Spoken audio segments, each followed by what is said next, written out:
What is the stupidest thing you have ever heard out of someone's mouth? This just reminded me of the other day when I caught the edge of my palm in the filing cabinet at work, just as my lieutenant was making rounds. I'm standing there all FFFFFF, grasping my injured hand. He looks at me and goes, "Are you bleeding?" Well, do you think this hurt as much as this? And then he holds up his thumb he chopped off. Somehow, never heard the full, true story. Just know it was self-inflicted, by accident. And I'm like, but bro. Apples and oranges. It's not like you cut it off at the same time I slammed my palm in the cabinet, in which case, he would win. I didn't say that to him, because he's got a reputation to turn personalities in a dime, so I just nodded. He legit did finger guns at me and left. Thank you for reading my ever so slightly adjacent story.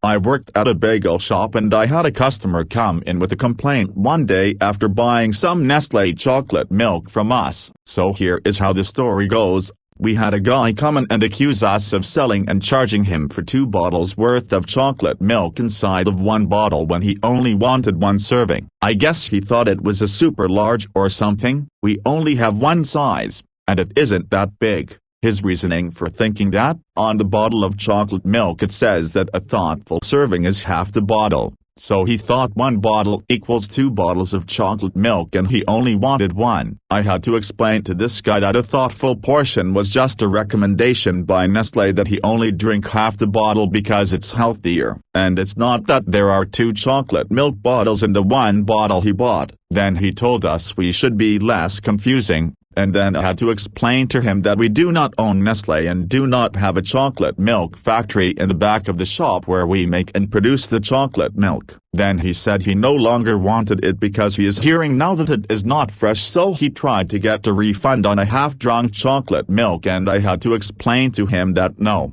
we cannot do that, and then he left in a huff. I know it sounds unbelievable, but it really is true. People this stupid exist in our world as members of society. I've had way too many people ask me this regarding slavery. Why didn't they just up and leave, or up and murder the enslavers? There's 50 of them and 5 of the family that owned them. Man, perhaps because a nation whose laws, economy, and customs actively supported slavery somehow didn't also have many pathways for escaped people to just waltz away and live freely, or much in the way of legal loopholes that would allow them to murder people without repercussions. Plus, when enslavement is race-based, anyone who looks a particular way walking around freely would draw suspicion from literally everyone who saw them. At an old job we had balloons in the office left over from a kid's birthday party in the restaurant. A server comes in and says, "Oh, balloons." She then picked a balloon up of the ground, opened it, inhaled the air and said hello all excitedly. She then goes, "Oh, why didn't it work?" Her face when I explained to her that wasn't helium she had just breathed in, but some dad's breath that had been in the balloon for hours, was priceless. Something similar happened to a friend of mine at school. We had practice and she was in the back of the huddle. With her hearing loss it was difficult for her to understand her coach, so she asked for our coach to repeat herself. Our coach yelled at her for not paying attention and for wasting time, so my friend apologized and explained that she has hearing loss. Our coach looked her dead in the eyes and said, "Well, you need to listen better." I randomly remembered that episode of Her, where a teenager is brought to the hospital after trying to circumcise himself, and fainting halfway, due to some chick who said she would never have sex with an uncircumcised guy. Then Dr. Benton looks to him, "Okay, I can finish the job or stitch it together." What's gonna be kinda sad, and funny, scene.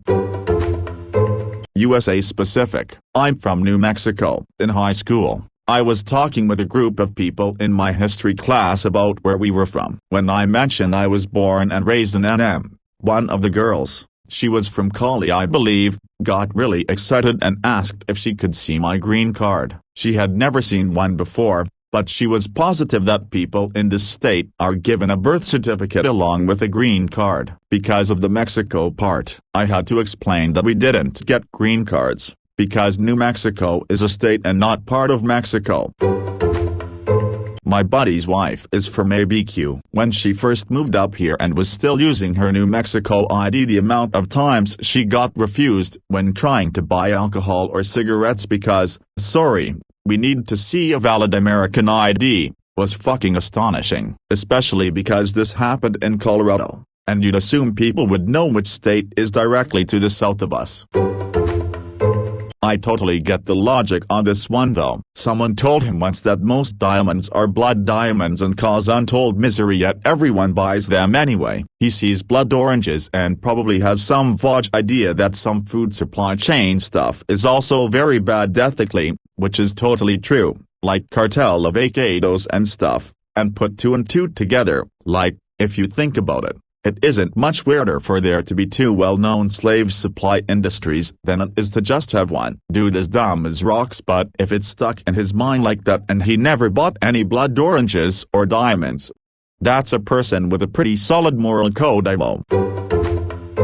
I answer the phones and triage calls at a vet hospital. Had a lady call panicking because she was sure her dog's heart had exploded after he ran into a stake in the ground and hit his chest and yelped. They then walked a half a mile home. No, she didn't carry him, and he was just calmly watching her while she was screaming into the phone. But how do I know his heart didn't explode? Well, ma'am, it sounds like he's alive, so that's a pretty good clue. Or the family sobbing because the daughter fed their dog a bagel with locks on it. Then Googled can dogs eat raw salmon and found some obscure deadly parasite dogs catching salmon in the wild can get, and were positive the dog was actively dying. She made me confer with two separate doctors because she didn't believe me, then didn't believe the first doctor, then finally felt silly when the second doctor agreed human gray locks and wild-caught raw salmon are not the same thing at all. Or the I took my dog's medicine, what do I do? You have to call your own doctor. We only deal with veterinary medicine, but it was a veterinary medicine, yes. And you are a human. Working at a vet's office has really made me realize humans are way dumber than I ever imagined. Edited to add, since so many people were unaware vets legitimately have no idea about humans taking their animals' meds, I edited a conversation for brevity. There were several more interactions before this with us telling the woman to call her doctor, her saying no, it was her dog's medicine, so we needed to tell her what to do, culminating in the above and only ending after we informed her she was a human. I have actually taken another call where a client called to say she accidentally took her dog's medicine. I explained we can't tell her what to do, she'd have to call her doctor. She didn't disagree and asked me if it was a medicine also used for humans. I was able to tell her no, Apoquel was only for dogs, and we honestly have no idea how it might affect humans, so maybe poison control was the best bet. She thanked me and followed my advice, and I don't laugh at that interaction since the woman was aware she was a human and asked reasonable questions. Lady above, on the other hand, insisted we treat her despite us saying we only treated cats and dogs until we finally had to forcefully inform her she was a human. That was what made the interaction so dumb to me. One time I had to train a girl at my work. I am a cashier. At our store we sell cigarettes, but every time you ring one through, it asks for the person's age. Often if the person is very clearly over 25, we don't ask for ID and just put a random age in there that is above 25. I told her I put January 1st. 1950. She then turns to me and says so I could put in January 1st, 2020. I looked at her and I'm like, no, are you kidding? And once I realized she was not kidding, she tried to argue with me. I tried to explain to her how they literally wouldn't even be a year old, as this was last year while it was still 2020, and she got very confused. Common sense isn't so common, I guess. My very diabetic friend had dangerously high blood sugar levels and was in the emergency room. When she was starting to feel better and expressed that she was hungry, the nurse brought her a white bread ham sandwich, banana and juice box. When my friend said, I can't eat this, it's literally all sugar, the nurse looked her dead in the face and replied, I don't know what you people can eat. Do you want an extra juice box? I wouldn't have believed it if I wasn't in the same room. ETA. To answer some common questions, the term you people was in reference to people with diabetes when the nurse said it. I don't think she was an orderly. I saw her placing IVs on other patients, and correct me if I'm wrong, but the pokey find a vein part is usually left up to the medical professionals. I understand the emergency room doesn't have a magical stock of food for every diet type, but I am surprised she didn't just tell us that instead of handing a type 1 diabetic a box full of sugar and then offering extra sugar when she was told the patient couldn't eat that. The nurse didn't go near my friend's chart at any point. I was by her side the whole time she was there, although we did clearly tell her that my friend was diabetic. If my friend were someone elderly or without full understanding, she could have just shut down and made herself much sicker. That's the problem.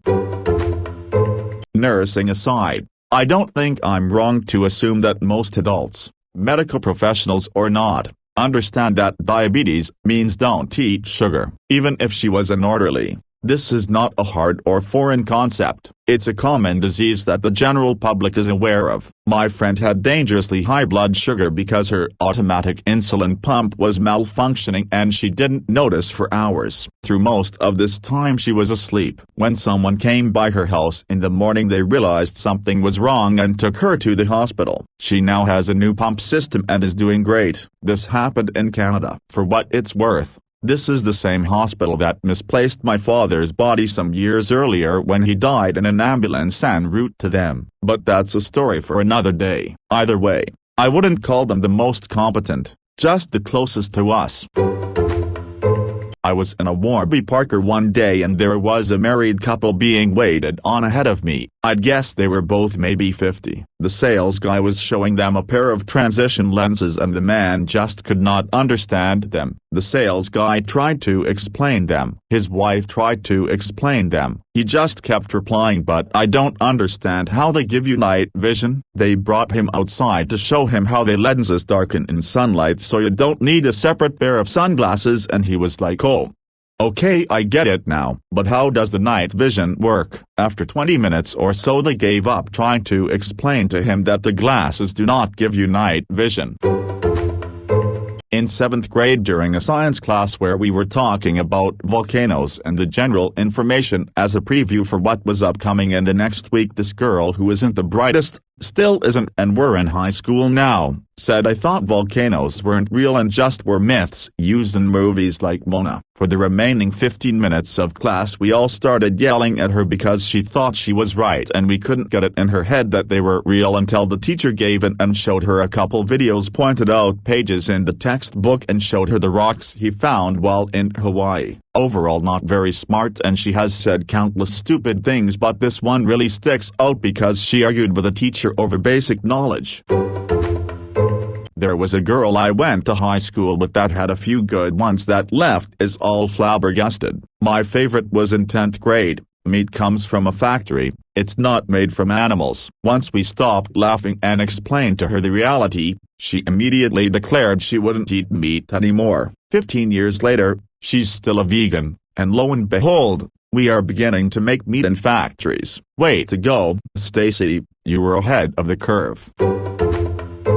I shit you not, I heard that the earth is hollow, and we live on the inside. When we look at the sky, we are looking into the middle of the earth, where are 3 spheres. Black body sphere is the biggest and it has dots on it. That's night. Sun and moon are smaller spheres. At night, sun is behind black sphere so it is dark. Also you can't see other parts of the earth just by looking up, because light does not travel in a straight line, it travels in a spiral. / edit. I didn't expect for this to blow this much. Thank you all. As a reward I was able to find some source. It's in Czech, but images should answer some of your questions. https://alaska.org/tutazimnukaddenrockniobdobi4dil / edit. The spiral idea really ignited discussion, so I should clarify, after reading source above, it's not spiral, it's parabolic trajectory. I remembered it wrong.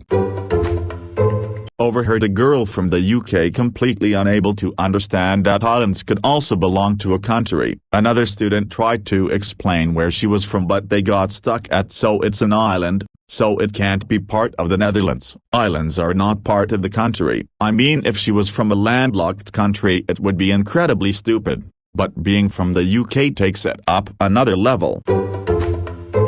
I once was talking about how my mom used to have to steal food/clothing when my siblings and I were children so we could survive. Then my friend just says, yeah, but I bet you guys still ate blackberries. You can't be poor if you eat blackberries. Apparently. Edit, reposted comment. Her point is more that a little store-bought container is like $3. But that's still a dumb point. Like, if we bought them from the store it was a treat and we each only had a couple. We weren't even buying mass amounts of blackberries to have a full serving. $3 once every month or so isn't anything.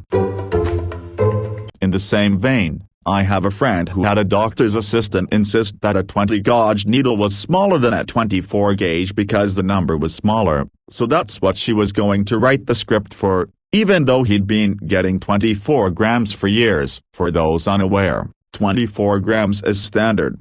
20 grams is ridiculously large and painful. My friend and his wife eventually gave up arguing and ordered the needles they needed online. They also complained to the doctor about the idiot. I asked my student why she missed 5 weeks of class and she said while looking me dead in the eye that she had a nosebleed. Edit, this was a college student and I thought she dropped the class. She showed up to my office 24 hours before the final asking for extra credit but not having any of the work done. She did not make any prior attempt to contact me or the school about accommodations. I saw her regularly around the building and she was attended her other classes. To everyone claiming they someone know the whole situation and this is a disability issue, it may or may not have been. I'm not a doctor, and all she told me was she had a nosebleed. The lack of attendance or reason why wasn't the issue. The issue is the impossibility of a student making up 5 weeks worth of lectures/projects/homework in 24 hours and expecting me to figure that out for her at the drop of the hat. Pro tip: contact your professors if you're having any issues. They are literally there because they want you to learn. They will help, but you need to tell them you need help. There is a certain point,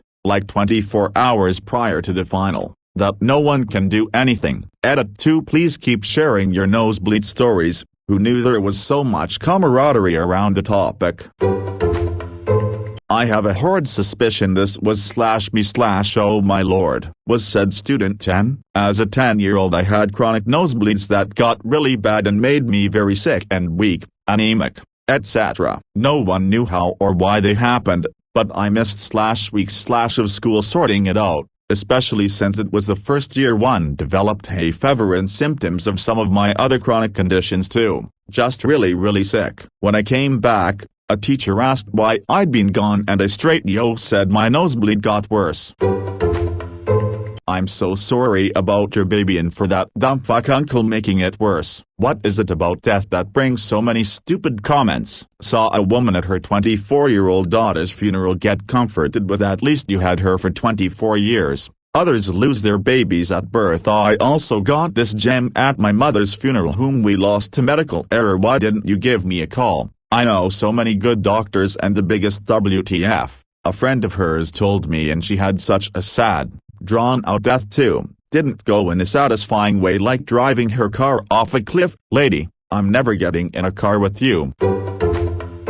Canada is one of the states of the United States. One of the stars on the U.S. flag signifies Canada. You can drive into Canada like any other state. It's not an international border because Canada is a state. The lady lives nowhere near Canada. She was ready to take on all comers for the idiots there for not knowing that Canada is a U.S. state. This came up during a tangle of an argument about why the U.S. is referred to as America when technically Canada and Mexico are America, too. If this ever comes up again, I'll be thinking up a reason that I have to go anywhere else, immediately.